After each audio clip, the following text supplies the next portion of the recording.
Кыргызда бир сөз бар да, же сый менен, же ый менен деп. Мен мына түкүрүк маселесине келгим келип атат. Мындан 2 жыл мурда биз колдорго ак байрактарды көтөрүп алып бул жерде жаштар отурат, ушулар да катышкан. Андан кийин элге чыкканбыз. Түкүрбөйлү бул мекенибиз, жүзүбүз, бул топурак үчүн канча адамдардын каны төгүлгөн, Манас атабыздын, Курманжан атканын, Алимбек атканын, Тайлак Баатырдын, Дүйшөнкул Шопоковдун, Жусуп Абдырахмановдун жана башкалардын. Анан ушул илгерки баатырларды билесиз, топурактарды түйүп алып кетишкен, эгерде согуш кайда турган болсо, бирдеме болуп шейит болсом, ушул топурак мага буйрсун деп. Ошончолук бул топурак, түрктөрдө топурак деген мекен дегенди түшүндүрөт. Бул топурактын жердин мааниси ушунчалык терең, а биз болсо түкүрүп атабыз, түкүрүк менен кошо мекенге болгон суйурма чүрөктөн чыгып кетип атат да.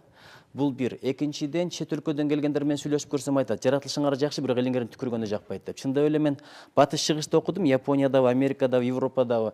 Аларда түкүргөндөр жок, керек болсо кагаздын жатканын көрбөсүң ал жактачы. Анан мусулмандарды көрчүмүн, Японияда кетип атып эле жай намаз жок, көчөдө эле намаз окуп алгандарын көрчүмүн да. А бизде окуп көрчү, бир колуң түкүрүк, бир колуң какырык, бир тизең дагы эмне балекет болуп кетет. Анан имидж деген ушул экен да, өлкөнүн имиджи деген. Чет өлкөдөн туристтер келип атат, азыр визасы жок, бир 45-50 мамлекеттен келет бизге. Алар келип эле Айтматовду окуй бербейт, алар келип эле Марбайжиевдин чыгармаларын окуп жибербейт, же Манас эпосун окуй бербейт, же Аларчага барбайт, же Ысык көлгө барбайт. Биринчи адамды көрөт. Адам түкүрүп атса, какырып атса, сөгүнүп атса, сөзүнө турбаса, ошол аэропорттон түшкөндө эле таксичилер адамдарды табартылашкандай талашып атса, Кыргызстан жөнүндө биринчи пикир ушундан пайда болот да. Ошон үчүн адамдын деңгээли, адеби бул Кыргызстандын имиджи деген идеология менен баштаганбыз.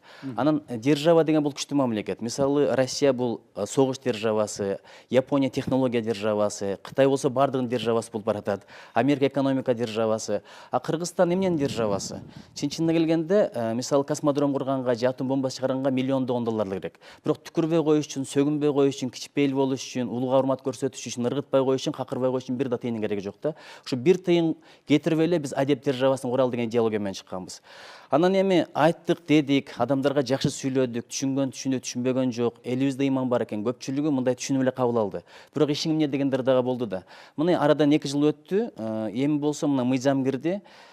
Сый менен келбегендер эми ый менен келип атат. Азыр анча-мынча каршы болгондор болуп атат. Мен түшүнбөдүм, алар эмнеге каршы болуп атат? Дагы деле түкүрө берели, ыргыта берели, сөгүнө берели деп атабы? Көрүнгөн жерге түкүрө бергидей көчө деген бул атасынын коросу эмес да, же энесинин салып берген төшөгү эмес да. Мекен деген бул көздүн карегиндей, топурак алтын деп бекер айтпайт. Жол бул дасторкон деп бекер айткан эмес. Бу жерде молдоге турат. Эгерде жолго бирөө түкүрүп койсо же бирдеме таштап койсо, ал ошончо адамдын бардыгынын акысына кирет. Анткени жол бирөөнүн менчиги эмес. Ал сиздин да менчигиңиз, менин да менчигим. Эгерде бир нарындан душман кирсе, Кудай берсин, бетин нары кылсын, тиги Баткенден да келет, Таластан да келет, ошо жолду, ошо топуракты коргойм деп. Ошон үчүн ким эгерде ак талаада түкүрүп койсо, Баткендиктин да, Ноокаттыктын да, Таластын да акысына кирет да. Ошон үчүн бул Кыргызстандын принципиалдуу маселеси, мына жаштарыбыздын бардыгы ушул иш-чарага катышкан. Сурасаңыздар болот. Ошон үчүн биз аракет кылдык. Эң өкүнүчтүүсү азыр милиция карайт, жергиликтүү өкмөт карайт дегендерге түшүнбөй атам да.